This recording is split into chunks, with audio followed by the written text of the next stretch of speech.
Hey, welcome back, and good to see you guys, or good to see you in particular. So today's episode is about none other than Britney Spears. In the last couple of years, there's been a lot of talk about her and her conservatorship and the ending of it, whether it should end, whether it still should have ended, all of that stuff. So today's episode, I don't really want to get into that because, to be honest with you, I haven't studied a lot about that type of thing, but I do want to talk about what I usually talk about is people's careers. And I feel like there's a lot to learn from people who have succeeded and what led to that type of success.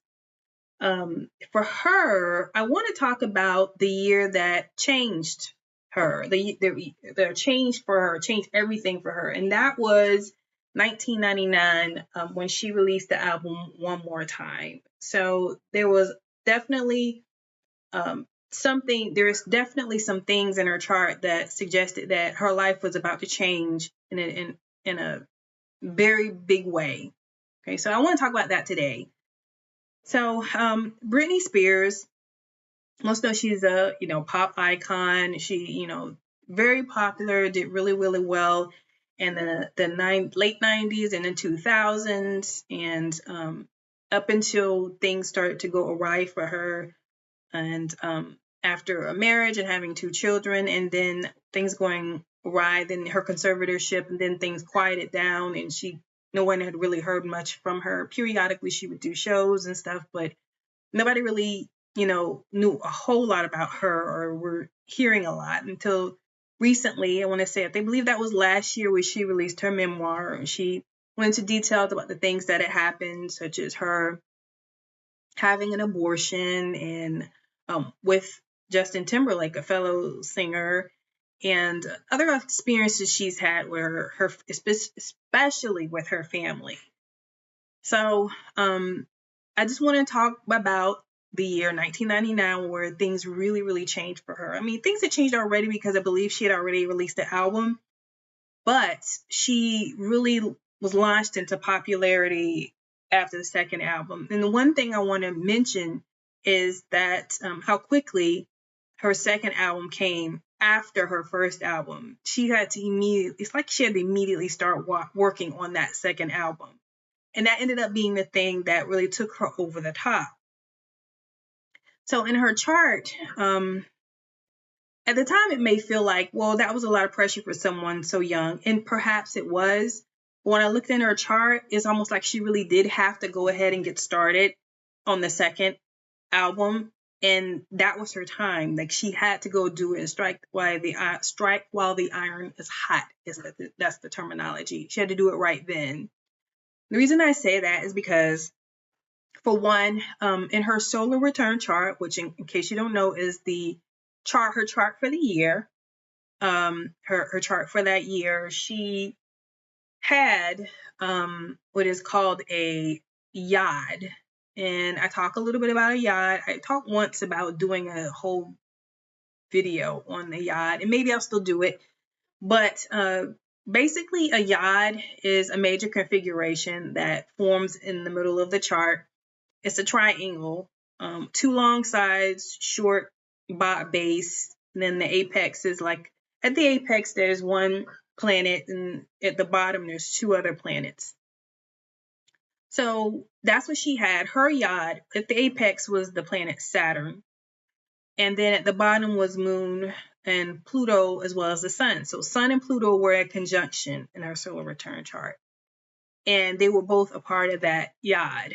So just to give you guys who haven't heard it in my other videos, popular or common characteristics of yods that I found is that usually yods, they feel sudden, but they're not sudden at all. Meaning yods are usually things that are a long time coming.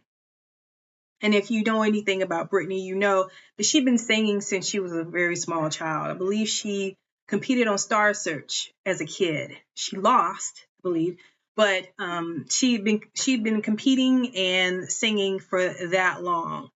And so this was in reference to her career. And so it makes sense that she had a yod there, because her career was about to take off. Something that she'd spent so many years working on had finally was finally starting to pay off for her. So that's one characteristic of a yacht. It feels sudden, but it's not sudden at all. For the person in question, it kind of feels like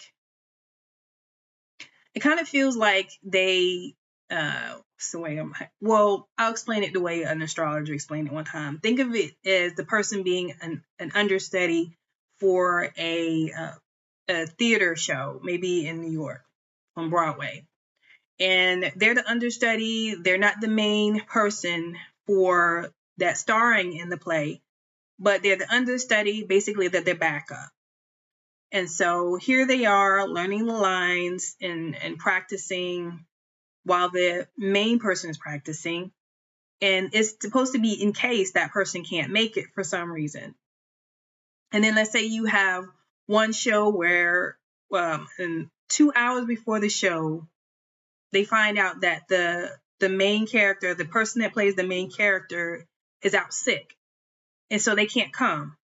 And so they tap you on the shoulder and say, hey, you're on in 2 hours, get ready. That's kind of like what a yacht is. It feels sudden and it feels like you're unprepared. But the reality is you're not unprepared. You've been doing this for a long time. You've been working on this. You've been practicing. And now it's time for you to step up to it. So it's kind of like what Britney was dealing with in 1999, 2000, basically. This yacht was saying, hey, I know you've been practicing. Now it's time for you to do this thing that you've been practicing so long and do it on a larger scale. Yachts often represent steep lows, steep highs. For her, this was a steep high in terms of her career and where she was going.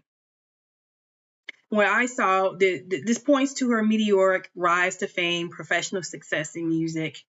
One of the conjunctions was in her 5th house, and the 5th house is associated with creativity, the entertainment industry. And so there were a lot of things pointing to her succeeding in this way.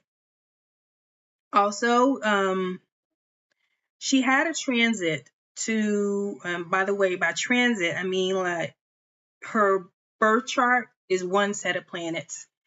Then we still have planets, even as I'm talking right now, transiting, going around the solar system, and they're transiting our charts as we speak. So at that time, she had Uranus transiting her 5th house.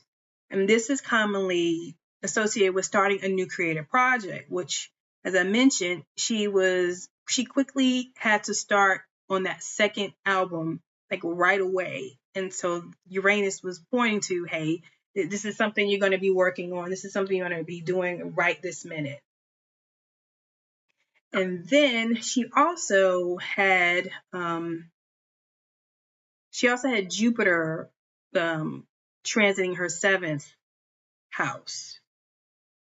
So transiting the 7th house means improved finances through partnership. Now, I liken that to it is a partnership. When an artist releases an album, they're releasing it on a label. The label's putting up the money for you to record the album. They're paying for like the songwriters and stuff like that. I say that, but in a way you're paying for it. They're paying for it, but you're going to pay for it on the back end. And this is also an area of contention for a lot of artists in the past, not being paid because they were paying for things that they didn't realize they were paying for, or maybe some things they wouldn't have paid for, or maybe they would have paid less for or gone about it a different way. But it had to do with them not really understanding the business part of it.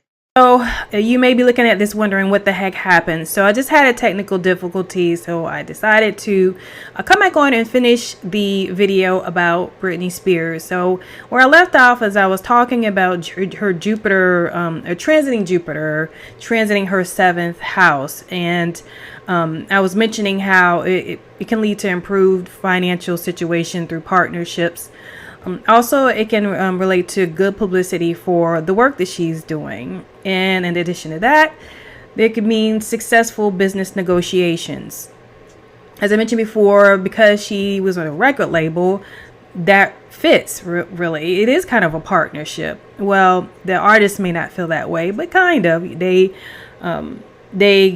provide their talent, and the record label provides the money for studio time to pay for writers, producers, all that good stuff. So there were a lot of things working for her in that particular time that suggested that that was her time to make it. And while it may have been kind of quick, there may have been a lot of pressure.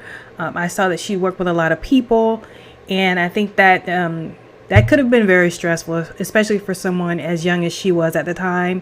But that was where she was, and that was what she had to do. And so that's why we know her name today.